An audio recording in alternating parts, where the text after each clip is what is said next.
Back to our YouTube channel. तो यहाँ पर आज हम बात करेंगे 1 जुलाई एंड 2 जुलाई को जो चीज़ें हुई हैं रिसेंट में मॉर्निंग तक, तो वो सभी यहाँ पे आज हम अपडेट करने वाले हैं। तो जो भी लोग नए हैं, यदि आपको ये क्लास अच्छी लगती हो चैनल को सब्सक्राइब ज़रूर कीजिए। जो भी आपके डाउट हैं आप अपने कमेंट सेक्शन में मेरे ऑफिशियल व्हाट्सएप नंबर के थ्रू आप डायरेक्ट जुड़ सकते हैं। तो यहाँ पर आज की क्लास का जो फर्स्ट क्वेश्चन है आपको हो रहा यहाँ पर, football for schools programme is run by FIFA in collaboration with which organisation. तो यहाँ पर फुटबॉल फॉर स्कूल प्रोग्राम है जो फीफा के कोलैबोरेशन के साथ, फीफा आप सबने नाम ज़रूर सुना होगा। तो यहाँ पर football association, federation international for football association है जो फुटबॉल के लिए, फीफा वर्ल्ड कप नाम भी सुना होगा आपने। तो उसके लिए यहाँ पर इंडिया में अभी एक कोलैबोरेशन किया गया फुटबॉल फॉर स्कूल्स के लिए। तो फीफा के साथ में जो और कौन सी एजेंसी ने यहाँ पर कोलैबोरेट किया है? वर्ल्ड हेल्थ ऑर्गेनाइजेशन ने, United Nation Educational Scientific and Cultural Organisation UNESCO ने, या वर्ल्ड बैंक ने, United Nation Development Programme UNDP ने। तो यहाँ पर फुटबॉल फॉर स्कूल के लिए जो प्रधानमंत्री स्कूल हैं इंडिया के, जो प्रधानमंत्री स्कूल फॉर राइजिंग इंडिया हैं, या फिर केंद्रीय विद्यालय हैं, फोर्ट विलियम स्कूल है, या कोलकाता वेस्ट बंगाल में। तो यहाँ पर जो स्कूल यहाँ पे सिलेक्ट किए गए हैं फुटबॉल फॉर स्कूल है जो प्रोग्राम है, ये फीफा के साथ में मिलकर यूनेस्को ने, किसने? फीफा के साथ मिलकर यूनेस्को ने यहाँ पर एक क्या किया है, काम किया है। तो कोलैबोरेशन यदि पूछा जाए फीफा एजेंसी के साथ में, तो एक कोलैबोरेशन किया यूनेस्को ने। और यहाँ पर फुटबॉल के प्रति मोर देन 700 मिलियन बच्चों के लिए, किसके लिए? 700 मिलियन बच्चों के लिए यहाँ पर एक कोलैबोरेशन किया गया है। तो याद रखना है यहाँ पर आपको इसको, जो फीफा और इन्होंने तो क्या किया है, इंटरनेशनली कोलैबोरेट किया है फुटबॉल फॉर स्कूल्स के लिए।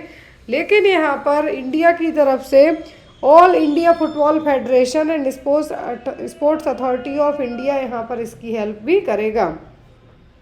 नेक्स्ट है यहाँ पर, what is myogenesis that was recently mentioned in news. तो मायोजेनेसिस क्या है जो अभी हाल फिलहाल में न्यूज़ में आ रही है? Formation and development of muscle fibres, newly discovered species of fish, traditional medicine, या फिर formation of nerve cell.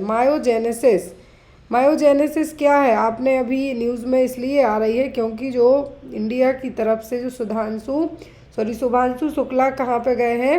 Axiom 4 mission पर गए हैं। तो यहाँ पर उन्हीं की जो एक रिसर्च है उसमें से एक हिस्सा भी है मायोजेनेसिस, जो कि एक मसल फाइबर्स को डेवलप करने में हेल्प करता है। जेनेसिस क्या है हमारा? Formation and development of muscle fibres, specially कब? एम्ब्रियोनिक डेवलपमेंट में। किस स्टेज में? एम्ब्रियोनिक डेवलपमेंट में। और यहाँ पर मायोजेनेसिस के ऊपर स्टडी वो इसलिए करने वाले हैं ताकि अपकमिंग टाइम में मायोजेनेसिस की स्टडी के थ्रू है जो मसल्स डिसीज़ या कुछ अलग थेरेपीज डेवलप किए जा सकें इसके रिगार्डिंग। तो यहाँ पर मायोजेनेसिस क्या है? Formation and development of muscle fibres specially in the embryonic stage. Next है यहाँ पर, the central sector scheme of scholarship for college and university student is implemented by which ministry. तो यहाँ पर सेंट्रल सेक्टर स्कीम है, क्या है? Central sector scheme है कॉलेज और यूनिवर्सिटी स्टूडेंट्स के लिए। तो एक कौन सी मिनिस्ट्री अभी इसको लेके आई है? Ministry of education, ministry of social justice and empowerment, ministry of education, या फिर ministry of youth affair and sports. तो मिनिस्ट्री ऑफ फाइनेंस लाई है कि सोशल जस्टिस एम्पावरमेंट, या मिनिस्ट्री ऑफ एजुकेशन, या फिर यूथ अफेयर एंड स्पोर्ट्स। तो यहाँ पर स्कीम किसके लिए आई है? जो कॉलेज के बच्चे हैं, क्या है? कॉलेज के जो एकेडमिक ईयर के लिए 2025-2026 वाले बच्चे हैं उनके लिए पोर्टल लाया गया है। तो यहाँ पर क्या होगी? सेंट्रल सेक्टर स्कीम होगी, जो भी सीबीएसई वाले बच्चे हैं स्पेशली। तो यहाँ पर स्कीम कौन लेके आए? Ministry of education. क्या है? मिनिस्ट्री ऑफ एजुकेशन के थ्रू लाई गई स्कीम है। जो भी 2025 और 26 एकेडमिक ईयर वाले बच्चे होंगे, ये लोग नेशनल स्कॉलरशिप पोर्टल पर, जो नेशनल स्कॉलरशिप पोर्टल है गवर्नमेंट का, वहाँ पर क्या कर सकते हैं? इस स्कीम का फ़ायदा उठा सकते हैं। और इस स्कीम का ऑफिशियली नाम है प्रधानमंत्री उच्चतर शिक्षा प्रोत्साहन।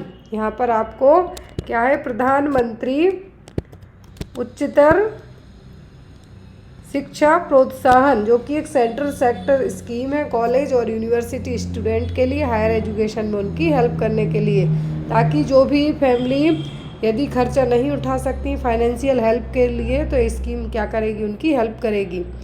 नेक्स्ट वन है, which state government has launch the Ankur initiative to boost urban growth development.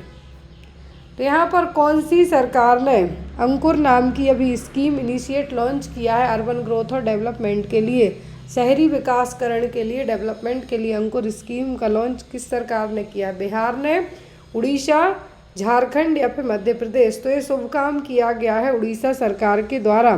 अंकुर का मतलब है यहाँ पर Atal network for knowledge, Atal network for knowledge, urbanisation and reforms.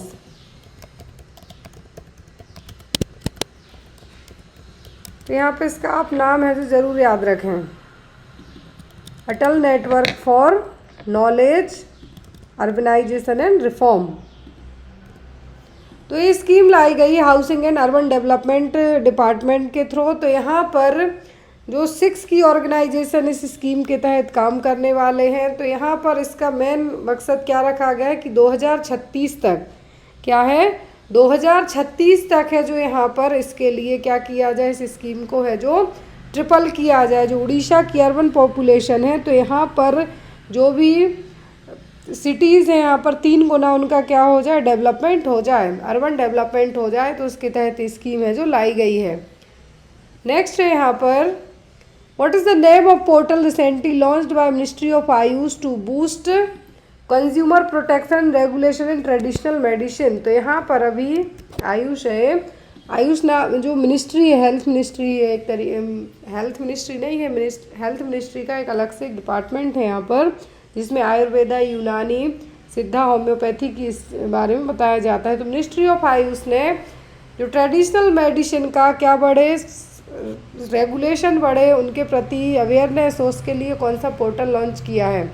National health portal, Ayush सुरक्षा पोर्टल या फिर फॉलो माई हेल्थ पोर्टल या फिर none of the above.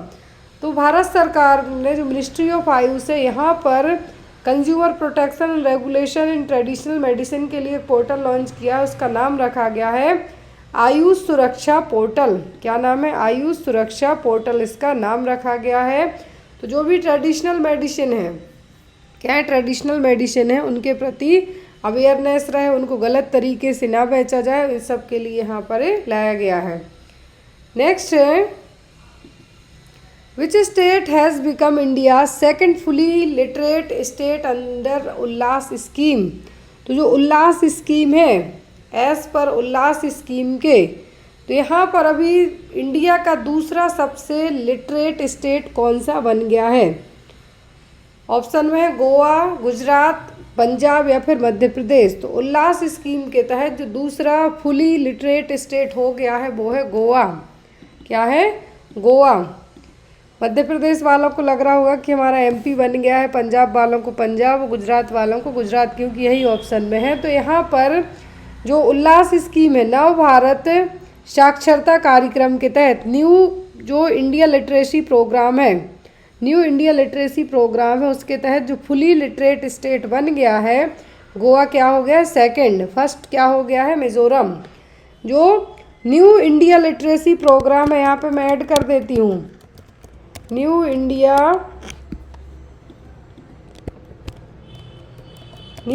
Literacy programme के तहत है यहाँ पर ये हमारा जो वर्ल्ड वाइड जो इंडिया की जो लिटरेसी रेट है उसके लिए नहीं है, तो वो तो केरला टॉप पर ही अभी भी है। न्यू इंडिया लिटरेसी प्रोग्राम के तहत गोवा है जो क्या बन गया है? सेकंड नंबर पर आ गया है। एंड फर्स्ट की बात करें हम तो क्या हो गया है? मिजोरम। मिजोरम है जो फर्स्ट है। तो उल्लास स्कीम के तहत इंडिया का जो दूसरा फुली लिटरेट स्टेट हो गया है वो है गोवा, वो फर्स्ट पर है मिजोरम। नेक्स्ट वन इज,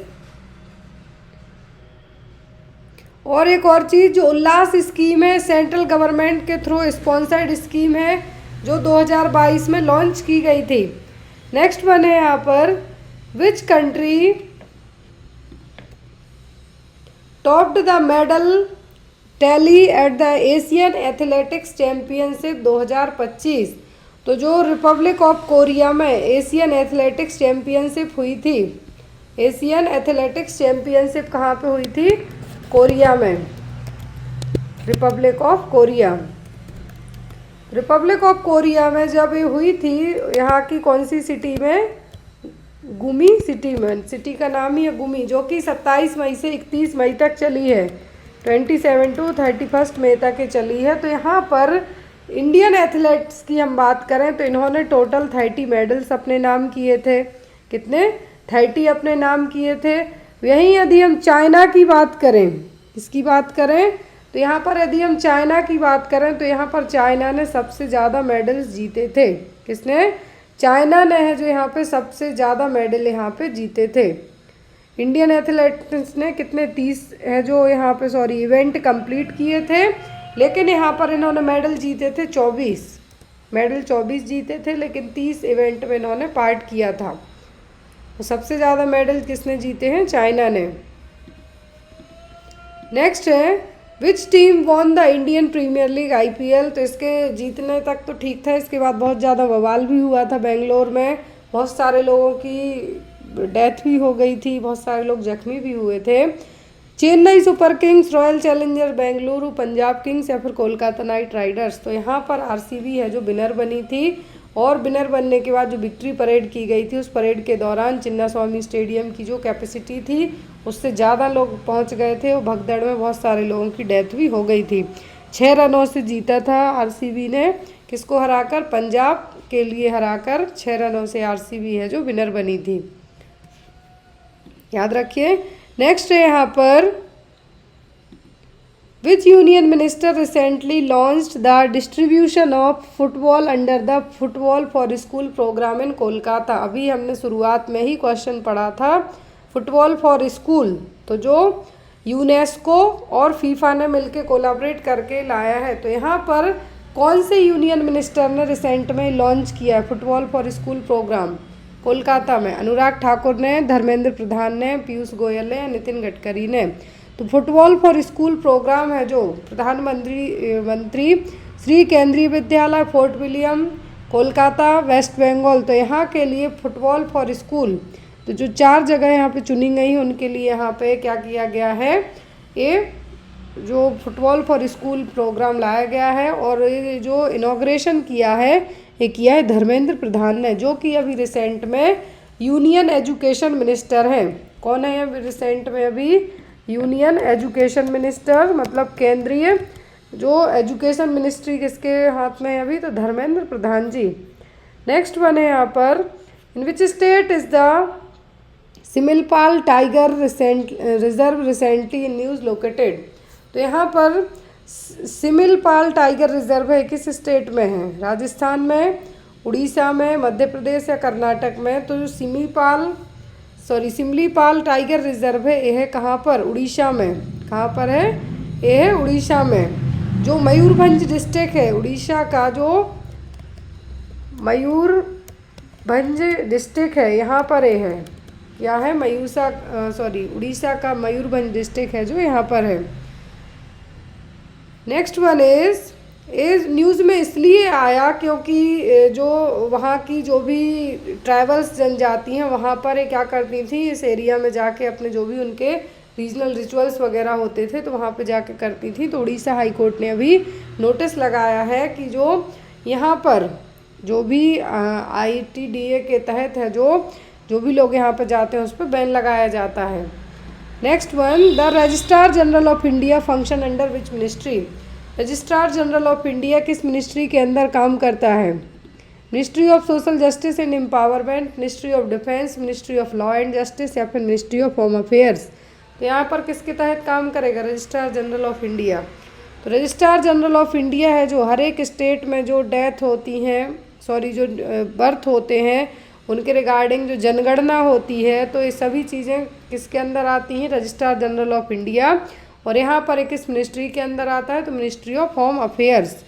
तो रजिस्ट्रार जनरल ऑफ इंडिया सभी स्टेट में कितने बर्थ सर्टिफिकेट इशू हुए हैं न्यूबॉर्न के, कितने डिस्चार्ज किए गए हैं हॉस्पिटल से, कितनी सरकारी हॉस्पिटल रन कर रही हैं रिसेंट में, क्या सेंसस डेटा कलेक्ट हो रहा है, वो सब चीज़ों की जानकारी यहाँ पर रखी जाएगी रजिस्ट्रार जनरल ऑफ इंडिया में।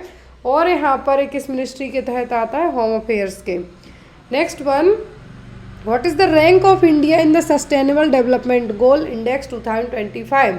इसके रिगार्डिंग मैंने पहले भी आपको बताया था, सस्टेनेबल डेवलपमेंट गोल्स जो कि कितने हैं, 17 गोल्स हैं जो हमें अचीव करने हैं, कब तक, 2030 तक। तो यहाँ पर सस्टेनेबल डेवलपमेंट गोल में जो इंडिया की रैंक आई है वो इस बार आई है 99th, मतलब 100 के तो अंदर ही आ गई है, 99th रैंक आई है, जिसमें यदि हम स्कोर की बात करें तो 67 स्कोर, कितना है, 67 स्कोर यहाँ पे आया है।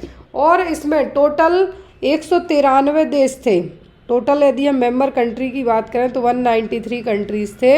यहाँ पर लास्ट टाइम के कंपेयर में इंडिया की रैंक है जो इस बार सबसे अच्छी आई है, जिसमें फिनलैंड, स्वीडन और डेनमार्क हैं जो टॉप पर हैं। Finland, Sweden and Denmark top countries हैं। Next one, Ambubachi festival is celebrated in which state annually. तो अम्बुबाची फेस्टिवल किस स्टेट में मनाया जाता है, असम, वेस्ट बंगाल, अरुणाचल प्रदेश या फिर सिक्किम में। तो अम्बुबाची फेस्टिवल की यदि जब बात की जा रही है तो ये सेलिब्रेट किया जाता है असम में। कहाँ पर, असम में। तो यहाँ पर अम्बुबाची मेला जो कामाख्या मंदिर है, असम में जो कामाख्या देवी जी का मंदिर है, कामाख्या माता का मंदिर है, तो वहाँ पर इस नॉर्थ ईस्ट इंडिया का सबसे बड़ा रिलीजियस मेला लगता है। तो यहाँ पर अम्बुबाची फेस्टिवल जून में, क्या है, हर साल है जो जून में मॉनसून सीजन में, मतलब जून के टाइम पे ही ये मनाया जाता है। गुवाहाटी का जो, यहाँ पे याद रखिए आप, गुवाहाटी का जो कामाख्या मंदिर है वहाँ पर, मतलब कि असम में। नेक्स्ट वन,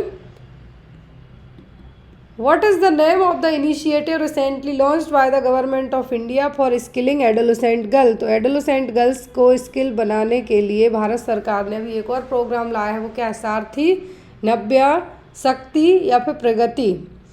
तो भारत सरकार ने अभी क्लास 10th तक के एटलीस्ट क्लास 16 से 18 साल की गर्ल्स के लिए, कितना, 16 to 18 ईयर्स की गर्ल्स के लिए यहाँ पर एक इनिशिएटिव लिया है, और इस इनिशिएटिव का नाम है नव्या।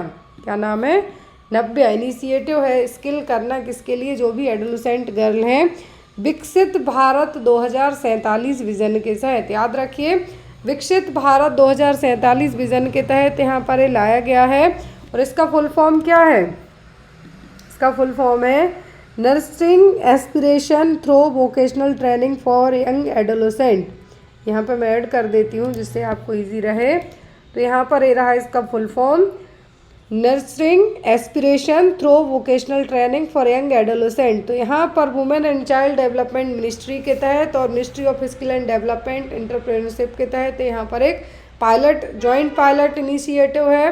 तो यहाँ पर 16 से 18 साल की गर्ल्स के लिए है, जिसके तहत नॉन ट्रेडिशनल जॉब रोल्स के लिए यहाँ पे 10th की गर्ल्स के लिए यहाँ पे रेडी किया जा सकता है। नेक्स्ट वन था, international emergency economic power act is associated with which country.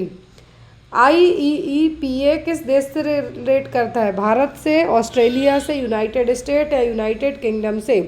तो ये न्यूज़ में बहुत आया था, ये इसलिए आया था क्योंकि US के जो राष्ट्रपति हैं, US के जो प्रेसिडेंट हैं डोनाल्ड ट्रंप, उन्होंने अलग अलग कंट्रीज़ पर अलग अलग तरीके से है जो टैक्स लगाए थे, इम्पोर्ट टैक्स लगाए थे। उसके रिगार्डिंग होता क्या है कि जो international emergency economic power act है, US के राष्ट्रपति को ये पावर देता है कि वहाँ की जो भी इशू हैं या फिर जो भी टैरिफ वगैरह हैं वो उनको लगा सकते हैं। कि इस एक्ट के तहत प्रेसिडेंट के पास है जो कोई नेशनल सिक्योरिटी के लिए या फिर फॉरेन पॉलिसी के लिए या फिर इमरजेंसी के दौरान वो इस एक्ट का इस्तेमाल कर सकते हैं, लेकिन जो ट्रांजैक्शन है या फिर जो अमाउंट है उसमें भी ये देश के लिए यदि हित के में है, देश के हित में है तो वो कर सकते हैं।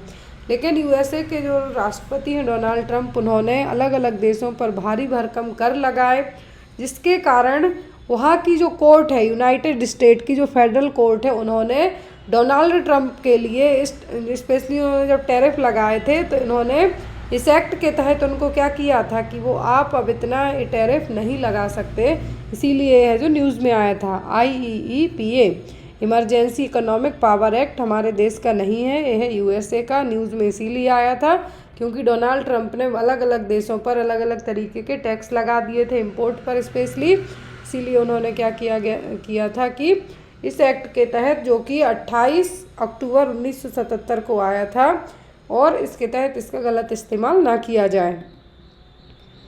नाबीनगर super thermal power project is located in which state? तो Nabinagar super thermal power project है, किस स्टेट में है? बिहार, उत्तर प्रदेश, मध्य प्रदेश या कर्नाटका में? तो Nabinagar super thermal power project है कहाँ पर? बिहार में। कहाँ पर है? बिहार में है, बिहार के औरंगाबाद में। याद रखिए, बिहार के औरंगाबाद सिटी में है। नाम याद रखिए तो आपको नाबीनगर सुपर थर्मल पावर प्रोजेक्ट, इसका फर्स्ट प्रोजेक्ट भी था जो कि 1980 मेगावाट बिजली के लिए था, दूसरा भी है अभी। तो यहाँ पर नाबीनगर सुपर थर्मल पावर प्रोजेक्ट, तो यहाँ पर इसकी जो कॉस्ट की हम बात करें तो 29,930 करोड़ रुपए है जो इसके लिए खर्च किए गए हैं। Next one, Kanwal tiger reserve is located in which state? Kanwal tiger reserve किस स्टेट में है? उड़ीसा, कर्नाटका, महाराष्ट्र या तेलंगाना में? तो यह है तेलंगाना में। कहाँ पर?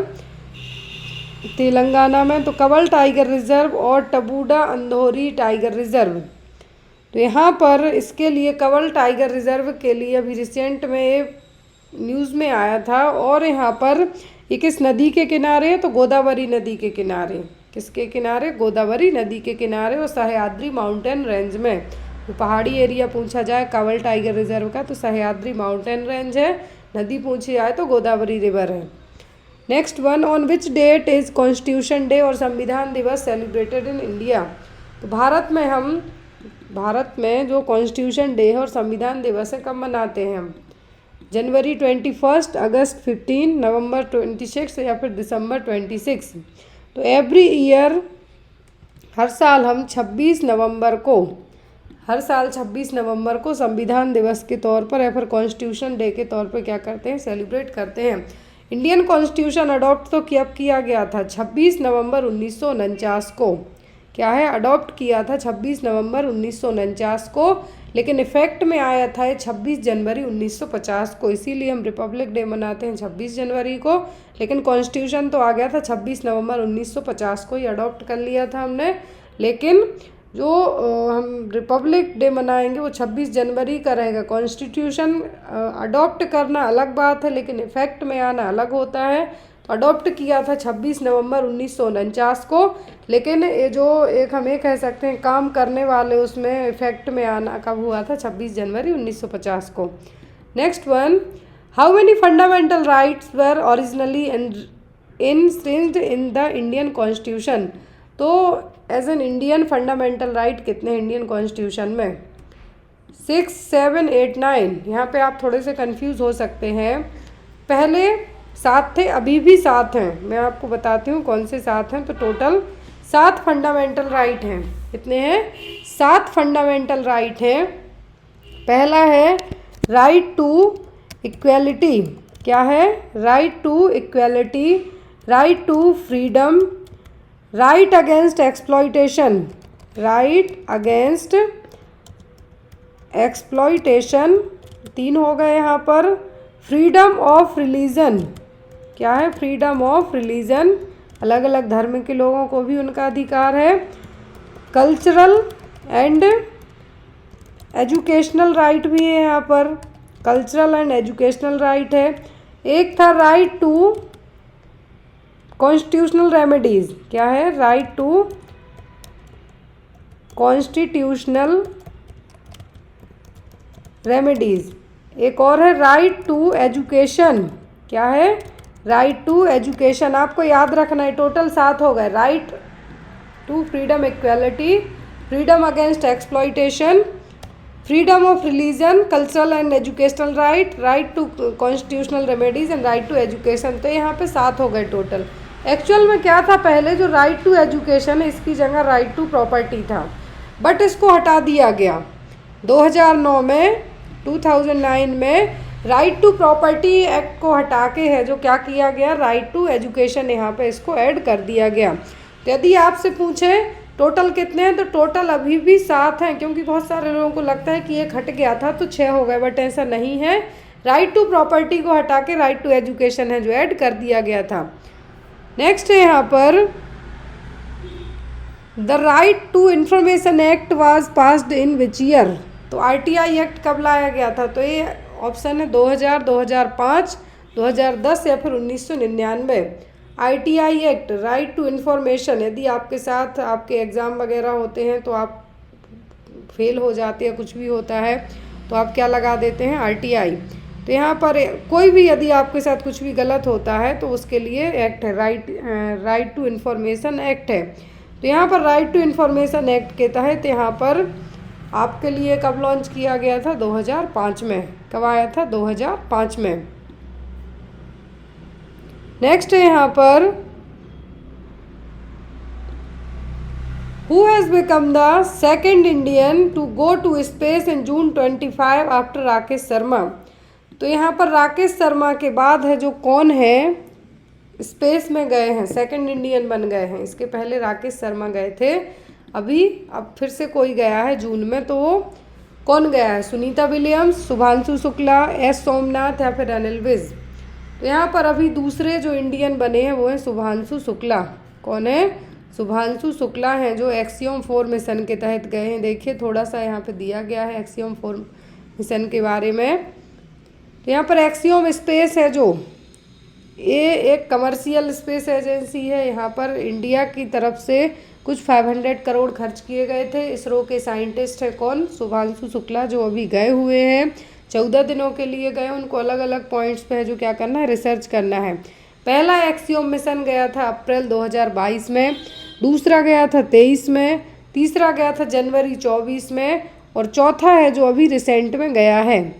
तो यहाँ पर अभी जो चौथे मिशन में गए हैं, अलग अलग कंट्रीज़ के टोटल 4 लोग गए हैं। अब यहाँ पे क्वेश्चन आपके लिए भी है कि एक्सियम 4 मिशन लॉन्च कब हुआ था, 25 जून 2025, 27 जून 2025, 10 जून 2025 या 11 जून 2025 को। रिसेंट का ही क्वेश्चन है, इसको आप लोग कमेंट बॉक्स में देना। आई होप सो कि आपको आज की क्लास अच्छी लगी हो। Thank you for watching us, bye bye, take care.